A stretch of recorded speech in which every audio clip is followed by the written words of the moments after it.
Tratándose ahora, y vamos a tratar de entender qué hizo Bergoglio, que así se llamaba por entonces, que después fue el Papa Francisco, durante la dictadura militar. Ha habido debates tremendos respecto de esto, con gente que lo acusó durante mucho tiempo de ser cómplice de la dictadura militar y otra gente que lo defendió. Con lo cual, como muchas cosas que pasan en momentos difíciles de la historia de la humanidad, tal vez la historia esté entre un punto y otro, o no lo sé. Estamos, recién lo presentaba con Marcelo Larraqui, que es un periodista espectacular, de verdad. Yo recién cuando lo presentaba decía, hizo un libro que ese libro justifica una carrera, que es Galimberti, y después cantidad de libros dedicados a la década del 70, que es una década, cuando lo sepo también por María, que una vez que te atrapa, no te suelta. Porque cada historia que vas encontrando te remite a otras historias y a otras historias y a otras historias, y además son todas tan atractivas que es difícil salirse de ahí. De hecho, el último libro que publicó Marcelo es Gordon, que es la historia de uno de los líderes de la AAA novelada. Así que búsquenlo. Yo no lo leí el libro, pero descuento, leí muchos libros de Marcelo, me ha acompañado mucho en la vida con sus escrituras, y seguro que es un librazo. O sea que es otra forma de entender la década del 70, con uno de los personajes más siniestros, que después tuvo incidencia en la transición democrática. Pero lo citamos no para hablar de Gordon, sino para hablar, él escribió 2 libros sobre el Papa, y nos decía en la presentación, que yo decía, se desvió de la década del 70 para hablar del Papa, 2 libros, Código Francisco y Recen por él. Y él me dijo, no, me metí porque estaba en la década del 70. Es otra de las historias a la que me llevó la década del 70, la historia del Papa.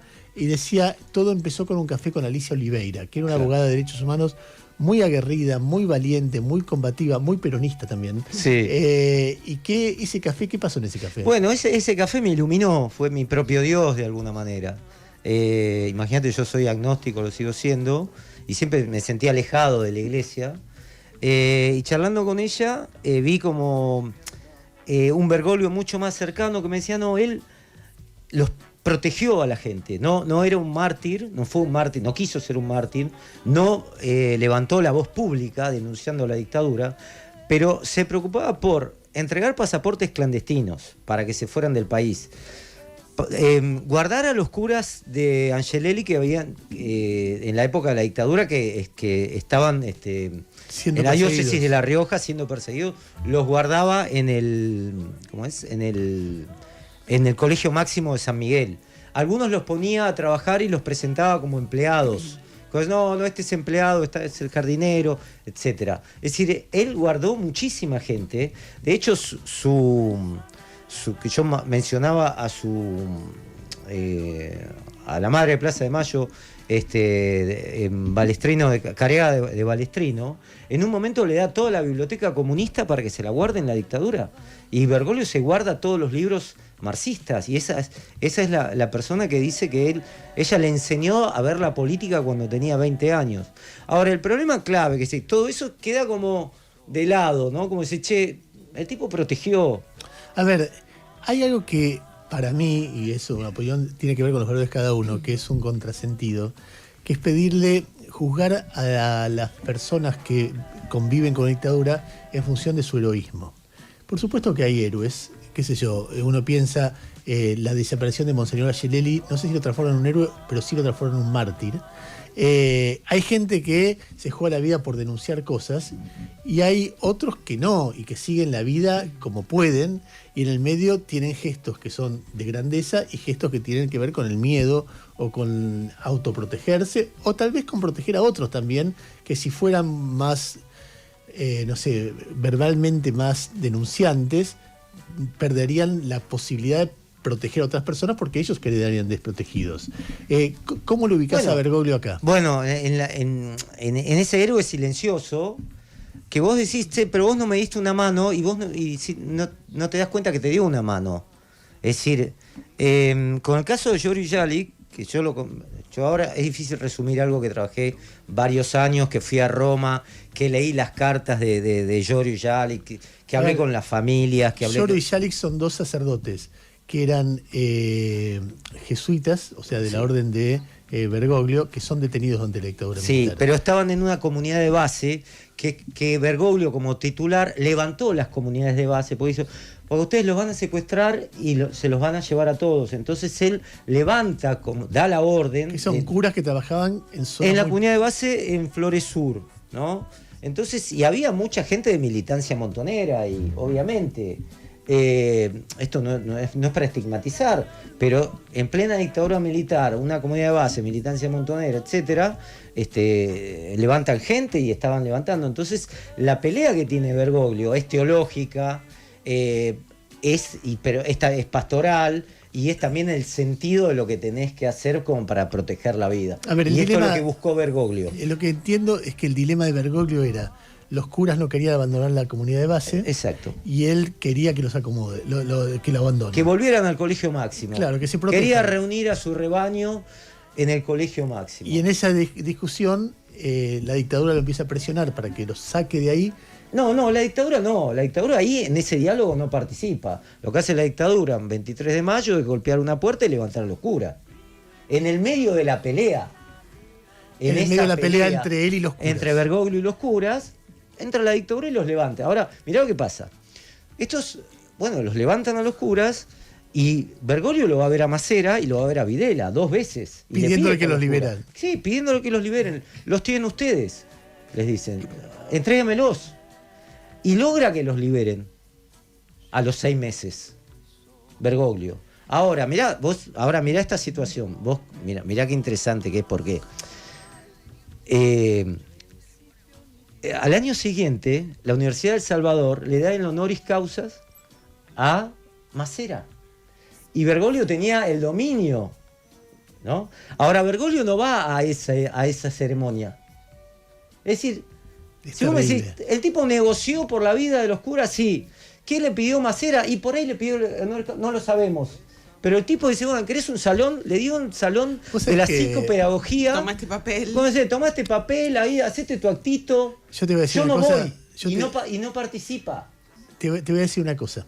Que me parece, es una película con un drama humano que es muy difícil juzgar desde afuera, porque vos decís, yo discutí con los curas hicieron lo que ellos quisieron, la dictadura se los llevó, yo fui a pedir por ellos y a cambio tuve que llenar de honores, por más que... En los hechos, lo podés leer fácticamente así. Tuve eso.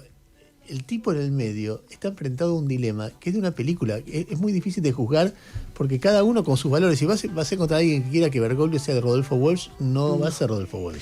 Si vas no escribí una carta pública pidiendo por los si curas. Vos querés que Bergoglio sea Cuarrachino, la conducción de la iglesia, que era cómplice directa de la dictadura, y andás a ver a quién salvó en medio de eso, esa gente también, o Pío Lagui, tampoco es eso. Es un hombre enfrentado a un drama sobre qué hacer en medio. Es como terrible. Mirá, en la comunidad judía había un presidente de la DAIA que se llamaba Nehemías Resniski, que era un tipo muy valioso. Y durante la dictadura le secuestraron al hijo. Y él fue a pedir, y siguió siendo presidente de la DAIA, y la DAIA no pidió por los desaparecidos judíos públicamente, y fue sometido al mismo tipo de debate, donde vos decís, tuve que salvar a mi hijo, y era mi hijo, y era presidente de la DAIA, ¿y cómo me muevo en eso?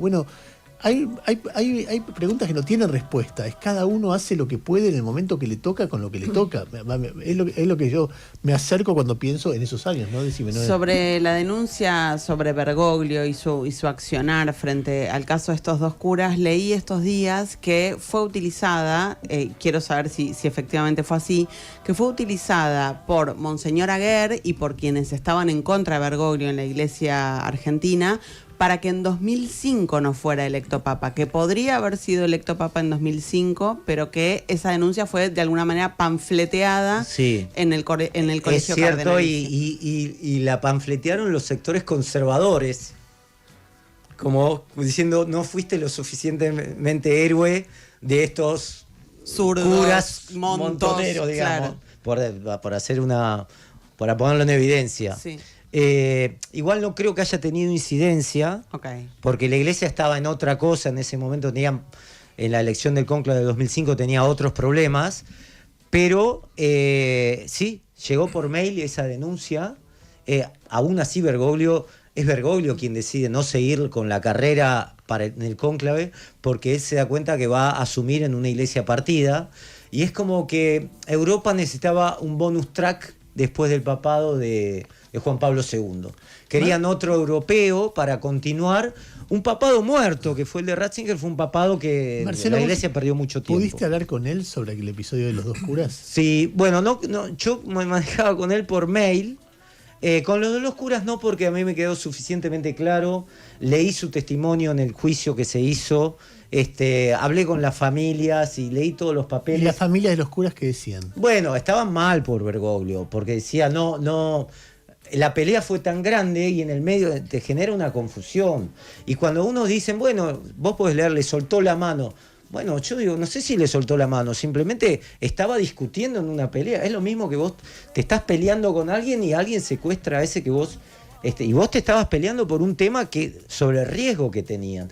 Y después también había una discusión interna de poder, que no querían la teología de Bergoglio como jesuita, que querían ser jesuitas más latinoamericanos, y Bergoglio era conservador. Era mucho más moderado. Era mucho más moderado. Y acordate de los jesuitas latinoamericanos que entraban a la iglesia de El Salvador y los barrían a balazos, ¿no? Entonces Bergoglio trató de impedir eso. Es decir, es mucho más complejo, como se diría, para leerlo, incluso desde ojos europeos, porque Europa te decía, bueno, pero sí, hay que promover la fe y la justicia en Latinoamérica. Sí, pero eso implica sangre.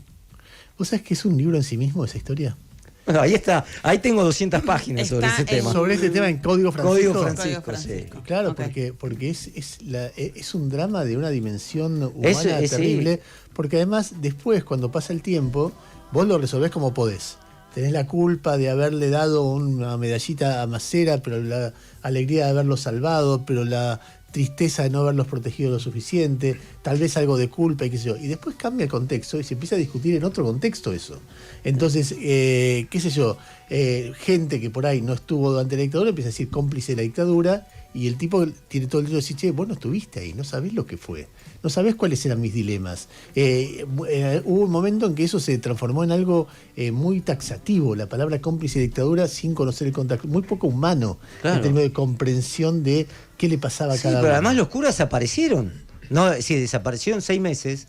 Mirá que era difícil que la dictadura largara a alguien, y lo largó por gestión de Bergoglio, pero gestión secreta, gestión silenciosa, ¿no? Entonces que él los reclamó, hablando con... yo cuento ahí en el libro cómo fueron esas reuniones con Videla y con Macera, que fueron fuertes. En la última de Videla, le dice, quiero que aparezcan, y se levantó y dio un portazo Bergoglio frente a Videla. Pero Bergoglio no era el Papa, era un muchacho que tenía 38 años en ese momento.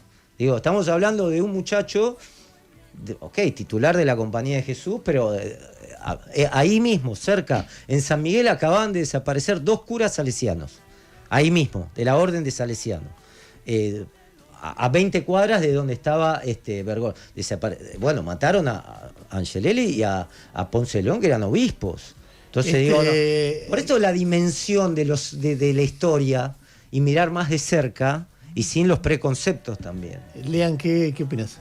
No, me parece que es un personaje muy cruzado por la política. Yo decía que excedía en la discusión, que es lo que finalmente estamos charlando acá, la cuestión netamente religiosa, ¿no?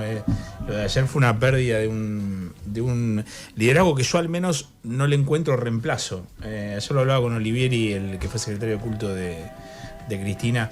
No se encuentra el reemplazo de ese liderazgo, ¿no? Sobre todo medio contracíclico en este mundo que parece ir para un lado, y el tipo era como un resguardo. Yo lo mencionaba el tema de Maradona, que genera cierta orfandad. Vos decís, bueno, ¿qué diría si estuviera? Bueno, acá me pasa lo mismo con el personaje, ¿no? A ver, está mal, o como enfoque es poco rico, acercarse a los personajes como si fueran dioses o demonios. Las vidas son vidas complejas, en un país complejo, con dilemas complejos, o por lo menos es lo que pienso yo. Y cuando vos encontrás, bueno, ¿qué hizo tal durante el nazismo? Y empezás a mirar los dilemas, los dramas, las complejidades, el sufrimiento. Incluso yo podría contar de mi familia que estuvo en campo de concentración, dilemas de, nada, vos sos un sastre de alta costura, poné un taller y ponés gente a trabajar. ¿Y a quiénes? Bueno, elegí vos, pero hay un límite. Entonces hay un momento que hay familiares que entran y familiares que no. Y unos que se salvan y otros que no. ¿Y cómo quedás para después? Bueno, hay cosas así que, en fin, gran aporte de Marcelo para un momento trágico, dilemático de la vida del Papa. Nos vamos con 2 canciones, una de amor y después el himno nuestro cada día. Marcelo Larraqui eligió como canción de amor, así pelado como lo ves, este tema. Escuchá.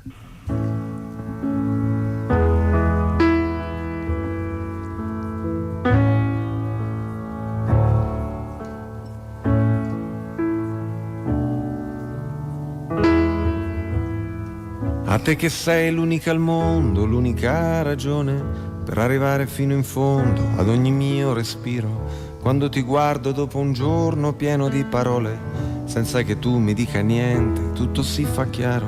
No, eso es la chica de esta mesa. ¿Qué opinas? Me encanta, pero no entiendo una palabra. No sé qué está diciendo. Es Giovanotti, italiano.